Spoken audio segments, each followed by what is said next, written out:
नमः शिवाय। ओम नमो नारायणाय। जब समय का चक्र घूम रहा था, जब धरती पर धर्म और अधर्म का तुलना हो रहा था,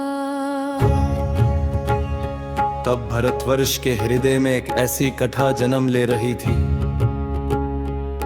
जो सिर्फ युद्ध की नहीं, धर्म के निर्णय की कथा थी।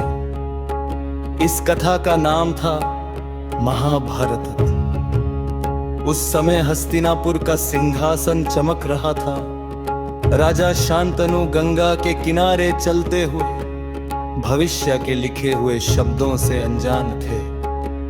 गंगा के जल से निकली एक दिव्या कन्या, और शांतनु के हृदय में प्रेम की लहर उठी।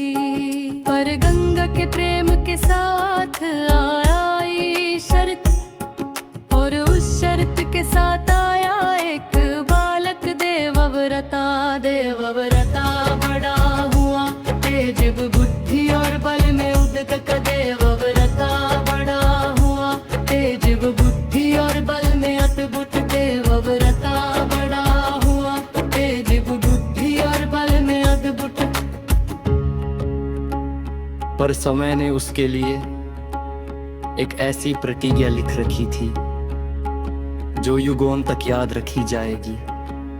जब रज्जा के लिए त्याग का समय आया, देवव्रता ने अपने जीवन का सुख, अपनी साड़ी, अपनी संतान, सब कुछ हस्तिनापुर के लिए त्याग दिया। उस पल उसका नाम बना भीष्म। भीष्म की प्रतिज्ञा सिर्फ शब्द नहीं थी, वो धर्म की तलवार थी जो कभी झुकी नहीं। समय आगे बढ़ा, राजा मिला विचित्र वीर्या को,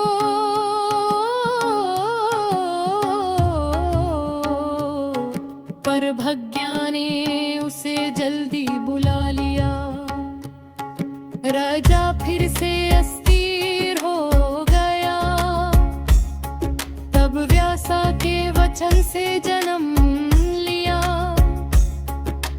धृतराष्ट्र और बंधुओं ने। धृतराष्ट्र अंधे थे, पर उनके मन का अंधापन समय के साथ और घेरा होता गया। धृतराष्ट्र से जन्मे कौरव और पंडु से जन्मे पांडव।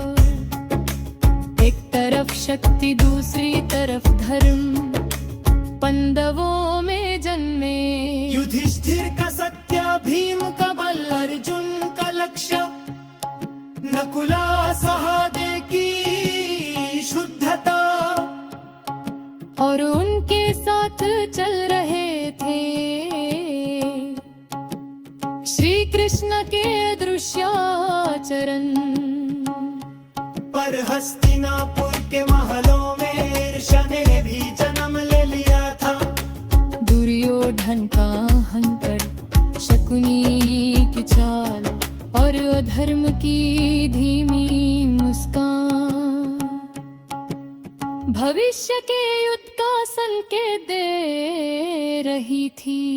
इस बात का सार ये है कि महाभारत सिर्फ रजों की लड़ाई नहीं, ये मानव के मन की लड़ाई है। तेरे जब लोग जीत जाता है, धर्म बढ़ता है। तेरे जब लोग जीत जाता है, धर्म अमर होता है। और इसी धर्म को सत्पित करने भगवान खुद धरती पर साक्षी बनने वाले थे। क्षण यहीं से शुरू होती है वो कथा, जो गीता बनेगी, जो कुरुक्षेत्र बनेगी, जो युगों का मार्गदर्शन करे।